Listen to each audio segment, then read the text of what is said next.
आंदोलन। अभी कानूनी भी बात करूंगा उनसे। वीरेन जी भी आ गए। वीरेन जी, क्या ये मुद्दा वाकई में उस तरह का करंट, वैसी ऊष्मा, वैसा माहौल उत्पन्न कर पाएगा जिसका क्लेम किया जा रहा है? और ये कुंभ नगरी से जो कुछ भी संदेश देने की कोशिश हुई है, इसके पीछे कोई पॉलिटिकल पार्टी है, कोई बड़ा संगठन है, या फिर 3-4 कमेटियां बनी हुई हैं मथुरा में, वो सब करती हैं, उनमें ये भी एक है? ज़्यादा इनको गंभीरता से न लिया जाए?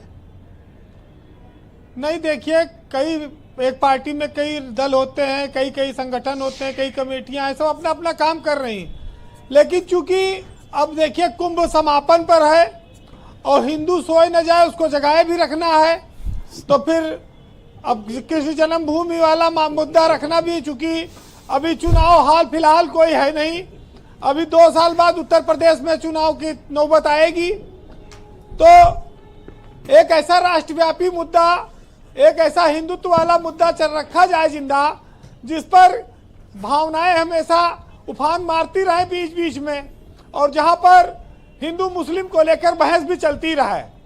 तो ये कृष्ण जन्मभूमि का मुद्दा अब शुरू हुआ है, तो आगे चलकर ये और काशी दोनों मुद्दे लगता है कि बराबर पैरेलल चलते रहेंगे।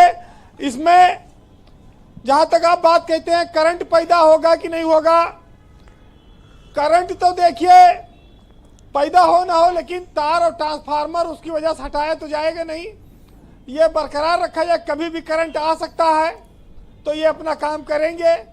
तो ये सब तार और ट्रांसफार्मर की व्यवस्था चल रही है, आगे कभी करंट दौड़ने का मौका आएगा तो दौड़ेगा। इस देश में धर्म के मामले में हमने देखा कि कुंभ के नाम पर करोड़ों करोड़ों लोगों की आस्थाएं वहां पर है, लोग जा रहे हैं, कितनी परेशानियां भी झेल रहे हैं। तो श्री कृष्ण जन्मभूमि भी भगवान श्री कृष्ण की एक ऐसी स्थली है जहां पर कुंभ के साथ साथ अयोध्या और काशी और मथुरा में भी उतने भीड़ गई है जितना अन्य धार्मिक स्थलों पर गई है। तो मथुरा में भी इन दिनों पब्लिक उमड़ी हुई है, तो उस मामले में आप इसको इग्नोर नहीं कर सकते कि यह मुद्दा कोई हल्का मुद्दा है।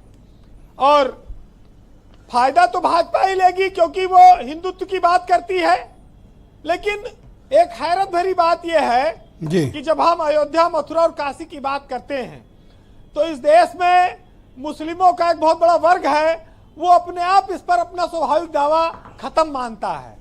वो मानता है कि ये तीनों तो इनको देने पड़ेंगे, राम जन्मभूमि दे ही चुके हैं, वहां मंदिर बन गया है, तो वो काशी पर और मथुरा पर भी बहुत ज्यादा ऐतराज रखता नहीं है। अब चूंकि सामाजिक चर्चा होगी तो लोग अपनी अपनी बात रखेंगे, लेकिन मुसलमानों के मन में ये बात बहुत पहले से है कि ये सब तो हिंदुओं का दे ही देना चाहिए। 2 और बड़े मामले हैं, इस पर बहुत लड़ने से कोई फायदा नहीं है।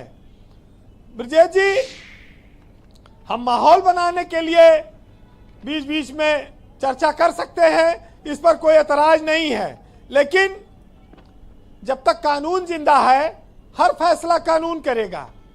धर्म नफरत करना तो सिखाता नहीं है, सियासत बांटती है और नफरत फैलाती है। उसका अपना उल्लू सीधा हो, उसको वोट मिले, वो करे अपना जो काम करना है, लेकिन आखिरी में धार्मिक मामलों का फायदा तो भाजपा को ही मिलेगा। लेकिन एक चीज और बात आई थी अभी जो अच्छी लगी कि जब जब इस देश में भाजपा ऊपर जाएगी, बढ़ेगी, तब तब इस देश में समाजवादी पार्टी भी ऊपर जाएगी। अगर भाजपा मजबूत होगी तो सपा भी मजबूत होगी, क्योंकि जो लड़ेगा वही जीतेगा, वही टिकेगा। तो कांग्रेस के पास तो यूपी में इतना बड़ा कोई चेहरा है नहीं कि वो आके लड़ा हुआ है, तो भाजपा से तो लड़ेंगे अखिलेश यादव ही, तो स्वाभाविक है कि इनका मामला एक पुराना। अच्छा, ये श्री कृष्ण जन्मभूमि का मुद्दा अगर बहुत और राजनीतिक रूप से उठता है, समाजवादी पार्टी इस पर स्टैंड क्या लेगी?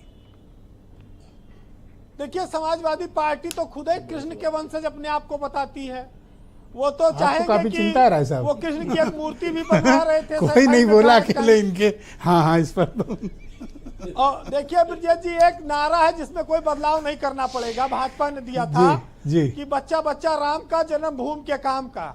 तो कौन सी जन्मभूमि, एक वाली तो बन गई, दूसरा जन्मभूमि, तो नारा में कोई बदलाव नहीं करना पड़ेगा और भरपूर चलेगा।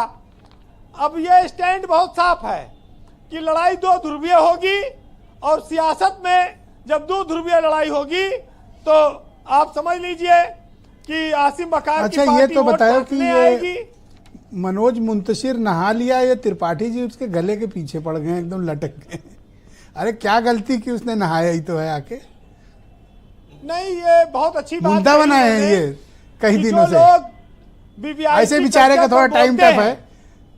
वो बीबीआई की कल्चर के खुद सबसे बड़े प्रेमी हैं, और वही लोग आम आदमी को अपने से अलग समझते हैं, और वही लोग तमाम व्यवस्थाओं को धता बताते हैं, तोड़ देते हैं। तो मनोज जी की बात में बहुत दम है कि इस देश में आस्था उसकी है जो 30 किलोमीटर पैदल चलकर जा रहा है, जो गठरी लेके खुले आसमान के नीचे रात में कुंभ में सोया है, वो असली सनातनी है। और सुपर वाले, सुपरसोनिक वाले, उसमें मनोज मुंतशिर अरे से मेरा लेके- कहने का मतलब है और लोग भी नहाए हैं, उसी गरीब के पीछे पड़े हैं बेचारे के। अरे कुमार विश्वास का फलीभूत हो गया मैं बहुत सारे उनका लोग नाम ले नहाना। सकता हूं। जान के दिल्ली पीछे में- पड़ गए उसके। एक तो वैसे भी थोड़ा टाइम बेचारे का टफ है। पिक्चर क्या कौन सी फिल्म? विजय जी, अरे वो कुंभ का नहाना सबसे रामायण ज्यादा की कौन सी फलीभूत फिल्म तो थी? कुमार आदि विश्वास पुरुष, को हुआ। आदि पुरुष। उधर नहाए उधर गिरे, दिल्ली में दुश्मन नष्ट। तो हाँ, ये कुमार तो है। उस दिन विश्वास- नहाए मोदी जी और बीजेपी जीत ली। नहीं, कुमार विश्वास भी बहुत जानते हैं, यहाँ पुराने साथी थे। लेकिन देखिए, हम सब लोग धार्मिक हैं, जी लेकिन धार्मिक होने का मतलब ये नहीं है कि हम सिर्फ एक धर्म का सम्मान करें। हमें दूसरे धर्मों का भी सम्मान करना चाहिए, जी। क्योंकि हम वसुधैव कुटुंबकम की बात करते हैं। जी, कंक्लूड करें बीरेन जी। हम इस देश में एक रूपता की बात करते हैं। तो अगर आज ये बात कह दूं कि जो लोग एक दूसरे धर्म की आलोचना करते हैं, हिंदू मुस्लिम को लड़ाते हैं, उनके लिए ये बात बहुत महत्वपूर्ण हो जाती है कि ना गीता बुरी है, ना कुरान बुरा है, ना हिंदू बुरा है, ना मुसलमान बुरा है, ना खुदा बुरा है, ना भगवान बुरा है, और जो भेजे में घुसा है वो शैतान बुरा है। बहुत शुक्रिया वीरेन जी, बहुत बहुत बहुत धन्यवाद आपका। बहुत अच्छा। ग्राउंड जीरो से। अरे सर, कोई मुशायरा नहीं। नहीं, बात मैसेज दिया उन्होंने। मैसेज तो आप भी दे रहे लोग थे सुखी जब मैंने हो। पूछा सपा वालों हमारा काम ही मैसेज आप देना तो- है। हमारा काम मैसेज थैंक यू देना है। सर, बहुत शुक्रिया।